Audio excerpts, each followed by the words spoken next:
اما بعد فاعوذ باللہ من الشیطان الرجیم بسم اللہ الرحمن الرحیم لبیک لبیک لبیک یا رسول اللہ تاج دار ختم نبوت زندہ باد زندہ باد زندہ باد امیر ملت کا فیضان پاکستان پاکستان الصلاۃ والسلام علیکہ یا سیدی یا رسول اللہ وعلی آلہ واصحابہ یا سیدی یا حبیب اللہ۔ آج جس موضوع پہ چند منٹوں کی گزارشات لے کے آیا ہوں وہ ہے ماہ صیام یعنی رمضان المبارک کی فضیلت۔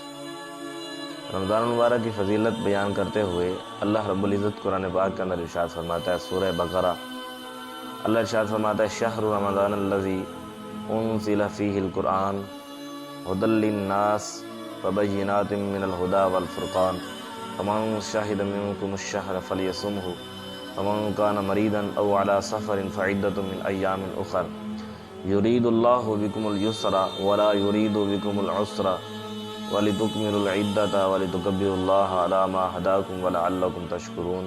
اللہ ارشاد فرماتا ہے رمضان کا مہینہ وہ مہینہ ہے جس کے اندر قرآن پاک اتارا گیا جو لوگوں کے لیے ہدایت اور رہنمائی کرنے والی اور حق اور باطل کے درمیان امتیاز کرنے والی واضح نشانیاں ہیں۔ بس تم میں سے جو کوئی بھی اس مہینے کو پالے تو وہ اس کے روزے ضرور رکھے، اور جو کوئی بیمار ہو یا مسافر ہو تو دوسرے دنوں سے روزوں کی گنتی پوری کرے۔ اللہ تمہارے حق میں آسانی چاہتا ہے اور تمہارے لیے دشواری نہیں چاہتا، اس لیے کہ تم گنتی پوری کر سکو، اور اس لیے کہ اس نے تمہیں ہدایت فرمائی ہے اس پر اس کی بڑائی بیان کرو، اور اس لیے کہ تم شکر گزار بن جاؤ۔ حضرت سیدنا ابو ہریرہ رضی اللہ تعالیٰ عنہ سے روایت ہے، عن ابی ہریرہ رضی اللہ تعالیٰ عنہ یقول قال رسول اللہ صلی اللہ علیہ وسلم اذا دخل شہر رمضان فتحت ابواب السماء وغلقت ابواب جہنم وسلسلت الشیاطین۔ امام مسلم نے امام بخاری نے اس کو روایت کیا، متفق علیہ حدیث ہے۔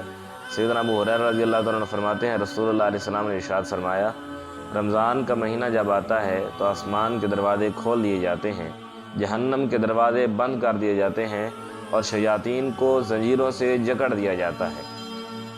اور سیدنا ابو ہریرہ رضی اللہ تعالیٰ عنہ سے روایت ہے، فرماتے ہیں نبی پاک علیہ السلام نے ارشاد فرمایا جب رمضان آتا ہے تو جنت کے دروازے کھول دیے جاتے ہیں اور جہنم کے دروازے بند کر دیے جاتے ہیں اور شیطان جکڑ دیے جاتے ہیں۔ اسی طرح اور بھی ایسی درجنوں احادیث پاک ہیں جن کے اندر ایسے الفاظ ملتے ہیں۔ نبی پاک علیہ السلام کے پیارے صحابی حضرت انس رضی اللہ تعالیٰ عنہ سے حدیث پاک مروی ہے، باقی حدیث کا حصہ وہی ہے جو پیچھے بیان کی ہیں۔ اگلا حدیث کا نبی پاک صلی اللہ علیہ وسلم نے ارشاد فرمایا بعدا لمن ادرک رمضان فلم یغفر له اذا لم یغفر له فیہ فمتى۔ نبی پاک علیہ السلام نے ارشاد فرمایا وہ شخص بڑا ہی بد نصیب ہے جس نے رمضان کا مہینہ پایا لیکن اس کی بخشش نہ ہوئی۔ اگر اس کی اس مہینے میں بھی بخشش نہ ہوئی تو پھر کب ہوگی؟ حضرت ابو ہریرہ رضی اللہ تعالیٰ عنہ سے روایت ہے، عن ابی ہریرہ رضی اللہ تعالیٰ عنہ ان رسول اللہ صلی اللہ علیہ وسلم کان یقول الصلاة الخمس والجمعة الى الجمعة ورمضان الى رمضان مکفرات ما بینہن اذا اجتنب الکبائر۔ حضرت ابو ہریرہ رضی اللہ تعالیٰ عنہ سے روایت فرماتے ہیں نبی پاک صلی اللہ علیہ وسلم نے ارشاد فرمایا 5 نمازیں اور ایک جمعہ سے لے کر دوسرے جمعہ تک، ایک رمضان سے دوسرے رمضان کے روزے رکھنا، ان کے درمیان واقع ہونے والے جتنے گناہ ہیں یہ چیزیں سب ان گناہوں کے لیے کفارہ بن جاتی ہیں۔ یعنی ایک جمعے سے دوسرے جمعے کے درمیان جتنے گناہ ہوئے اگلا جمعہ پڑا تو درمیان والے گناہ معاف ہو گئے۔ اسی طرح ایک نماز کے بعد دوسری نماز آئی درمیان والے معاف ہو گئے۔ اسی طرح ایک رمضان کے بعد دوسرے رمضان کے روزے آئے تو درمیان والے معاف ہو گئے۔ یہ نبی پاک صلی اللہ علیہ وسلم نے ارشاد فرمایا سوائے اس کے کہ وہ گناہ کبیرہ کا ارتکاب کرے، یعنی گناہ کبیرہ کا ارتکاب نہ کرے، اور صغائر گناہ اللہ تعالیٰ رمضان کے صدقے اس کے معاف فرما دے گا۔ حضرت سیدنا کعب بن عجرہ رضی اللہ تعالیٰ عنہ سے روایت ہے، قال رسول اللہ صلی اللہ علیہ وسلم احضروا المنبر فحضرنا فلما ارتقى درجة قال آمین فلما ارتقى الدرجة الثانية فقال آمین فلما ارتقى الدرجة الثالثة قال آمین فلما نزل قلنا یا رسول اللہ سمعنا منك اليوم شيئا ما كنا نسمعه قال إن جبريل عرض لي فقال بعدا لمن أدرك رمضان فلم يغفر له قلت آمين فلما ركبت الثانية قال بعدا لمن ذكرت عنده فلم يصلي عليك قال بعدا لمن ذكرت عنده فلم يصلي عليك قلت آمين فلما ركبت الثالثة قال بعدا لمن أدرك أبواه الكبر عنده أو أحدهما فلم يدخلاه الجنة قلت آمین۔ سیدنا کریم آقا علیہ السلام ارشاد فرماتے ہیں کہ ایک دن حضرت کعب بن عجرہ فرماتے ہیں نبی پاک السلام ایک دن نبی پاک نے ارشاد فرمایا ممبر کے پاس آ جاؤ، ہم آ گئے، نبی پاک السلام ایک درجہ چڑھے تو فرمایا آمین، جب دوسرا درجہ چڑھے تو فرمایا آمین، جب تیسرا درجہ چڑھے تو آمین، جب اترے تو ہم نے عرض کی یا رسول اللہ آج کیا ماجرا تھا؟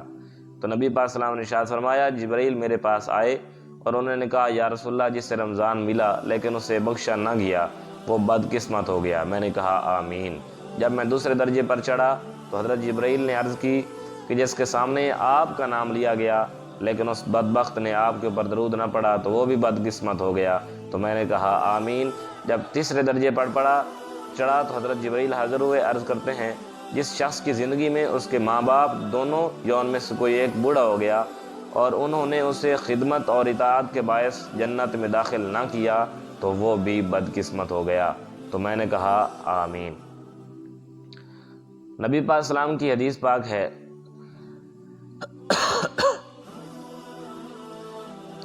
کہ رمضان کے روزے رکھنا، حضور نے ارشاد فرمایا من قام رمضان، ایک روایت میں من صام رمضان ایمانا و احتسابا یغفر له ما تقدم من ذنبه وما تاخر، فرمایا جس نے رمضان کے روزے ایمان اور احتساب کی حالت میں اپنے نفس کا محاسبہ کرتے ہوئے رکھے تو نبی پاک علیہ السلام ارشاد فرماتے ہیں اس کے اگلے پچھلے گناہ معاف کر دیے جاتے ہیں۔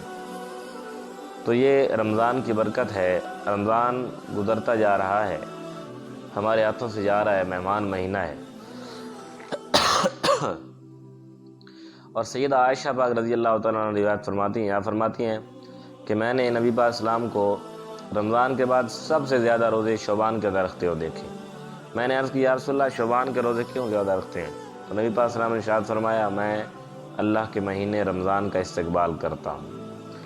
تو ایک روایت کے اندر حضور فرماتے ہیں شعبان میرا مہینہ ہے اور رمضان اللہ کا مہینہ ہے۔ تو رمضان آج ہمارے ہاتھوں سے گزر رہا ہے، یہ بابرکت ساعتیں ہیں، پھر ہماری قسمت میں پتہ نہیں آئیں گی کہ نہیں آئیں گی۔